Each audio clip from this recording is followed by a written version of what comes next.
Merong isang sumisikat na aktor na meron palang video scandal daw. Na wala pa sa akin yung kopya ha. O hindi, yun lang, nag-iintay lang kami ng kopya. Kasi syempre, alam mo yung ginagawa natin, di ba? As an Investigative journalism tayo. Kahit nag-iba na yung mukha niya, yung dating mukha, kung saan meron siyang kachugi, yun ang nandoon. Parang bilang teaser. Oo, naka-braces pa siya. Teaser? Oo. Ano to? The same babae din nung sa mga nauna? Naku, yan ang hindi ko nga alam. Pero mukhang matagal na ito. Kasi wala na siyang braces eh. Maganda na rin ang ilong ng bata. So, Tito, ilong ang pinagawa? Hindi. Paa. Binanggit ko diba? Ilong. Sinabi na ilong, Wala na siyang braces. Oo. Yan ay, ano pa lang, wala pang video na lumalabas doon. Although na teaser na eh.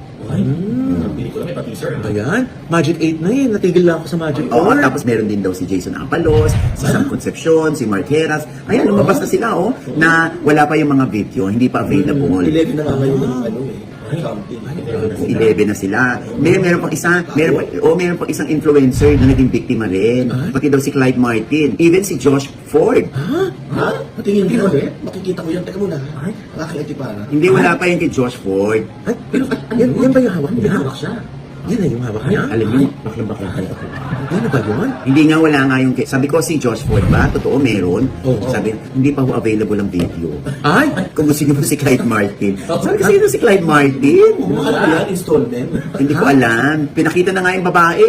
Ito daw yung isang babae na kakatalamita ni Nico Natividad, ni Ron Angeles, ni Gil Cuerva, si Aaron De La Flor. O, yan din yung Pero kay babae. Josh, mag-isa lang siya, di ba? All by myself? Oo, all by myself. Parang pareho lang nung kay Kobe. Domingo? Hindi. Parehas. Pwede Di ba pala. yung shot niya, parang siya yung Oo, parang siya yung sa palad ko. Mararamdaman at mararanasan ng happiness. Yung kay Kobe, dininay niya. Dininay niya na, pero yung iba nagpapatotoo na siya. Kaya mahirap din eh. Kung anyway, paniwalaan na lang natin si Andre Paras tsaka si Benji Paras na hindi si Kobe yun.